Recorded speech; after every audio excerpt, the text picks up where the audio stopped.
जय हिंद दोस्तों। आप सब कैसे हैं? सब ठीक है ना? चलते हैं, हम लोग पढ़ाई की ओर ध्यान देते हैं। 6 क्लास का 13 चैप्टर है ब्रीथ, जिसको इंग्लिश में बोलते हैं सर्कल। आते हैं, देखते हैं ब्रीथ। ब्रीथ कहते किसे हैं? एक समतलीय वक्र को ब्रीथ कहा जाता है, ठीक है ना। ये क्या हो गया? गोलाकार है, ये ब्रीथ कहला गया, ठीक है ना। अब चलते हैं अगला नेक्स्ट। जो ब्रीथ का भाग कहलाता है वो है ब्रीथ का केंद्र, ठीक है। ब्रीथ का केंद्र वह बिंदु जिससे वक्र के प्रत्येक बिंदु की दूरी बराबर हो, वही तो ब्रीथ का केंद्र कहलाता है। ब्रीथ तो बन गया है, एक बिंदु यहाँ लगा दिए, ये केंद्र हो गया, ठीक है ना। यहाँ से एक रेखाखंड खींचेंगे, ये मान लेते कि ये हो गया। देख लेना क्या बोला? वह बिंदु जिससे वक्र के प्रत्येक बिंदु की दूरी बराबर हो। यहाँ से यहाँ बराबर हो गया तो क्या ये बराबर नहीं होगा? बी हो गया, ये भी तो बराबर हो गया। यहाँ चलिए, ये क्या हो गया? सी, ये भी तो बराबर हो गया।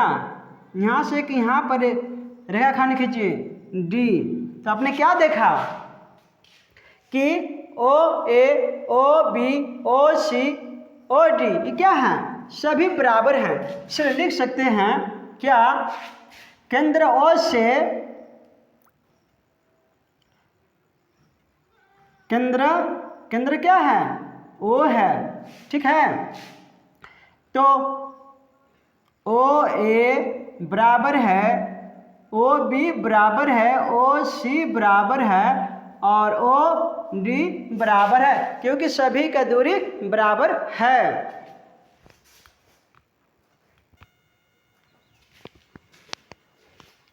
आप देख रहे हैं परिधि, तो यहाँ पर एक ये देखिए ब्रीथ है ना।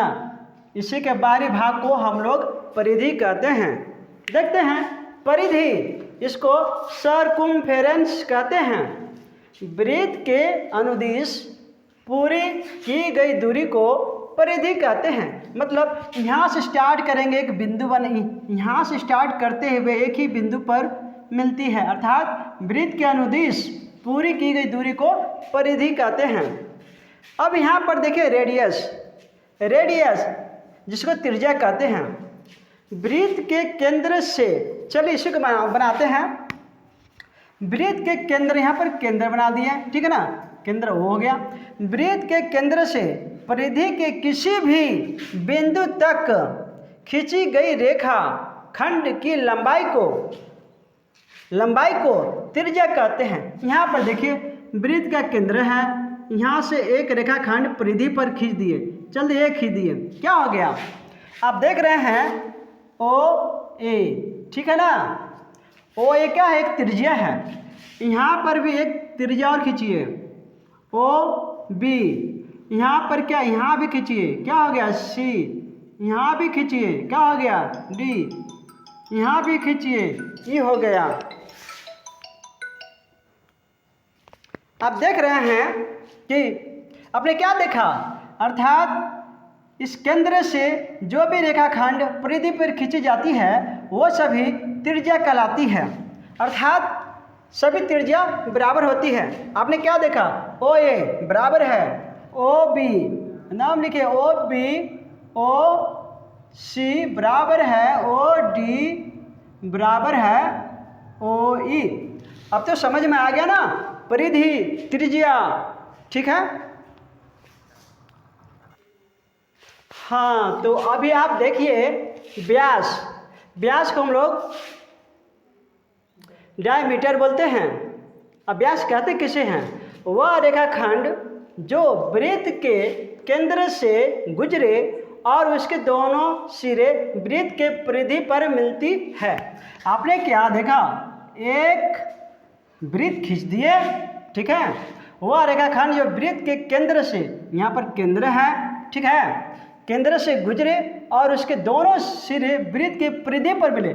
यहाँ से एक सिरा यहाँ हो गया, यहाँ से देखो मिल गया ना, वो हो गया, एक ए हो गया और इधर बी हो गया। समझ गए ना? तो आपने क्या देखा, यही तो हो गया ए ओ बी, क्या हो गया, एक वृत्त का व्यास हो गया। ठीक है ना? वृत्त का दो भाग, वृत्त के दो भाग जो रेखा करती है वही व्यास कहलाती है। अभी आप यहाँ पर देखिए जीवा, वृत्त की परिधि पर स्थित किन्हीं दो बिंदुओं को मिलाने वाले रेखाखंड को उस वृत्त की जीवा कहते हैं। अब क्या देखते हैं, यहाँ पर एक वृत्त है, एक केंद्र है, तो इसे आप क्या देखते हैं, ये आपका हो गया क्या, ए ओ बी, ये आपका हो गया व्यास। ठीक है ना? लेकिन बोला गया है क्या, वृत्त की परिधि पर स्थित किन्हीं दो बिंदु, एक यहाँ पर लगा लीजिए, है ना, एक यहाँ पर लगा लीजिए, इसको खींच दीजिए, हो गया ना। इसे क्या सी और डी लगा दीजिए, ये क्या हो गया, जीवा हो गया बॉस, जीवा। और भी लगा सकते हैं, यहाँ से लेकर यहाँ भी खींचिए सी डी, और क्या होगा ई एफ एफ, ये सब क्या हो गया, जीवा हो गया। आपने क्या देखा, किन्हीं दो बिंदुओं को, एक और दो बिंदुओं को मिलाने वाले रेखाखंड को उस वृत्त की जीवा कहते हैं। समझ में आ गया ना? हाँ तो प्यारे बच्चों ध्यान दीजिए, लिखा हुआ है वृत्त खंड, जिसको बोलते हैं सेगमेंट ऑफ ए सर्कल। वृत्त खंड कहते किसे हैं? यहाँ पर ध्यान दीजिए, एक वृत्त है, ध्यान दीजिए परिभाषा देखिए, वृत्त की प्रत्येक जीवा, यहाँ पर एक जीवा खींच दीजिए, ठीक है ना। वृत्त की प्रत्येक जीवा वृत्त को दो भागों में विभाजित करती है, एक भाग ये हो गया, एक भाग ये हो गया, दो भाग में विभाजित हो गया ना। तो वृत्त के चाप और इसके संगत जीवा से घिरा क्षेत्र को वृत्त खंड कहते हैं, ठीक है ना। इसी को हम लोग वृत्त खंड कहते हैं। और आप यहाँ पर ध्यान दीजिए, ये हो गया जो छोटा भाग हो गया जो देख रहे हैं, इसको हम लोग वृत्त का लघु खंड कहते हैं। क्या? वृत्त का लघु, वृत्त का लघु खंड कहते हैं। और ये जो बड़ा भाग दिखा रहा है, इसे बोलते हैं दीर्घ वृत्त खंड।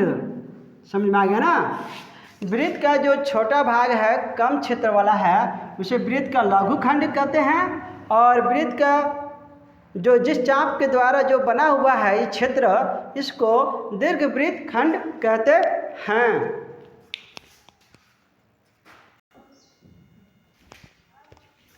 हाँ तो आप ध्यान दीजिए, आज हम लोग वृत्त के बारे में बहुत कुछ पढ़ लिए, ठीक है। आगे देखते हैं वृत्त का त्रिज्या खंड, ठीक है। सेक्टर ऑफ ए सर्कल कहते किसे हैं? त्रिज्या खंड। वृत्तीय क्षेत्र का वह भाग, जो वृत्त दिख रहा है ना, उसका वह भाग जो दो त्रिज्या, यहाँ पर देख रहा है ना, यहाँ से एक और यहाँ से एक, दो हो गए ना, दो त्रिज्या और संगत चाप, जो कि संगत चाप सी है, से घिरा हुआ बनता है, एक त्रिज्या खंड कहलाता है। आपने देखा ना, ए ओ बी क्या है? ए ओ बी एक त्रिज्या खंड का कोण है, ठीक है ना। इसमें भी ध्यान दीजिए, क्या आपने देखा कि ए ओ और ये बी, ये क्या है? त्रिज्या खंड है, ठीक है ना। तो परिभाषा के माध्यम से देखिए, वृत्तीय क्षेत्र का वह भाग, जो वृत्तीय क्षेत्र वह भाग जो दो त्रिज्या, यहाँ पर देखिए ए ओ बी, क्या त्रिज्या कितना हो गया? ए ओ बराबर है क्या? ओ बी, दोनों बराबर है ना, ओ बी। अब क्या कर रहे हैं? संगत चाप जो यहाँ पर सी दिया हुआ है, संगत चाप यहाँ से लेकर जो ये एरिया घिरा हुआ है, यहाँ से लेकर ये एरिया घिरा हुआ है, यही तो त्रिज्या खंड है। समझ में आ गया ना। इसलिए जो कोण बना, क्या बना? इसमें देखिए कोण ए ओ बी बना, इसमें भी देखिए कोण, इसमें भी क्या हो गया? कोण ए, यहाँ ओ और बी बना, यही तो आपका त्रिज्या खंड है।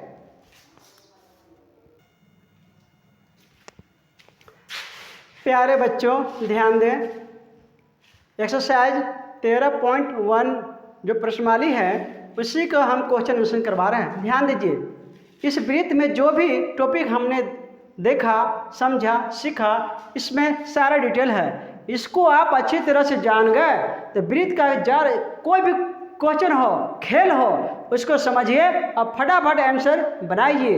ऐसा खेल है ये। तो ध्यान दीजिए, वृत्त का केंद्र कितने होते हैं? सिर्फ एक ही होता है, वृत्त का एक केंद्र होता है। वृत्त की त्रिज्याओं की संख्या कितनी होगी?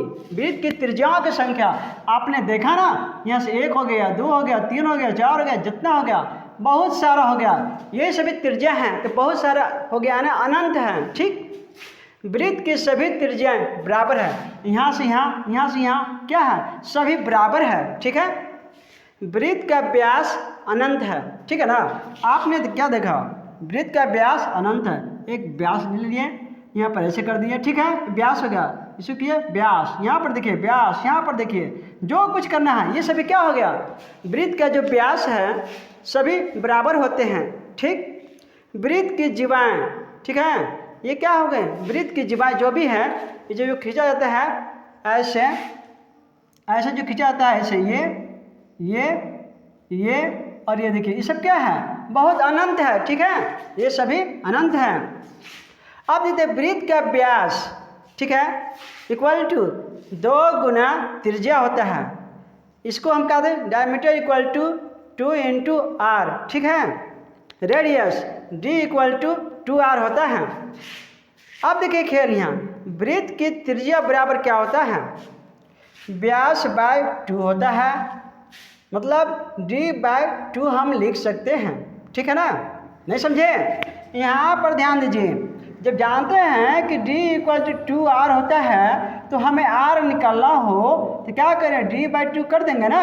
यही इसी का तो खेल हुआ है। ठीक है, अब ध्यान दिए, वृत्त की सबसे बड़ी जीवा व्यास कहलाती है। आपने क्या देखा? ये वृत्त देख लिए, ये सबसे बड़ी जीवा है। अब तो कुछ बड़ा हो नहीं सकता है, तो यही तो आपका व्यास कहलाया। समझ में आ गया ना?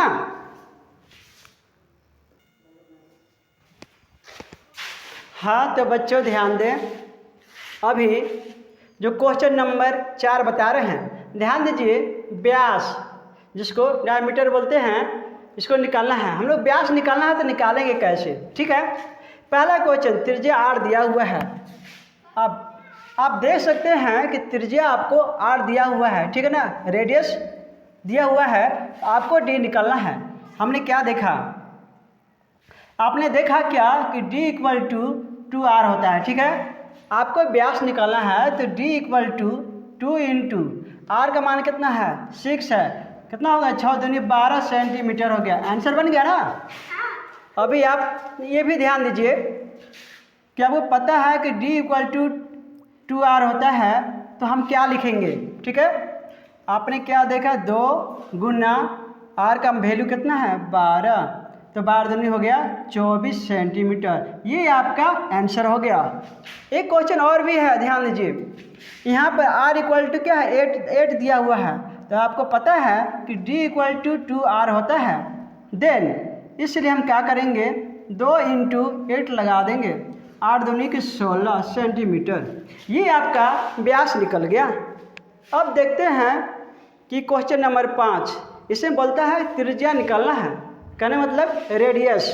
ठीक है, तो जिस तरह से हम निकाले हैं उसी तरह से यहाँ भी निकालेंगे। इसका लिखेंगे सॉल्यूशन।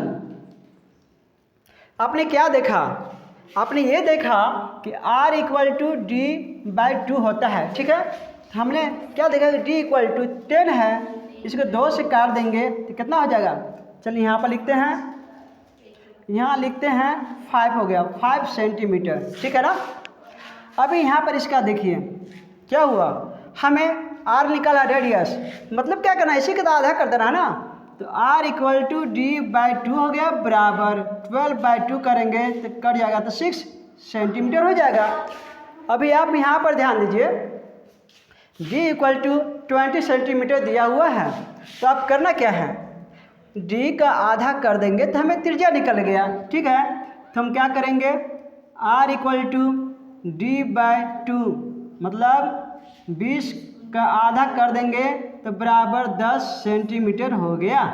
यही आपका आंसर बन गया। उम्मीद करता हूँ दोस्त कि यदि आपका आज का वीडियो अच्छा लगा हो, आप चैनल को सब्सक्राइब अवश्य करें, और किसी भी तरह का कोई दिक्कत हो आप कमेंट करके पूछ सकते हैं, हम बताने के लिए तैयार हैं। मैं चाहता हूँ कि हर चैप्टर को क्लियर कर दूँ ताकि किसी तरह से बच्चों को पढ़ने में दिक्कत ना हो। जय हिंद, जय भारत।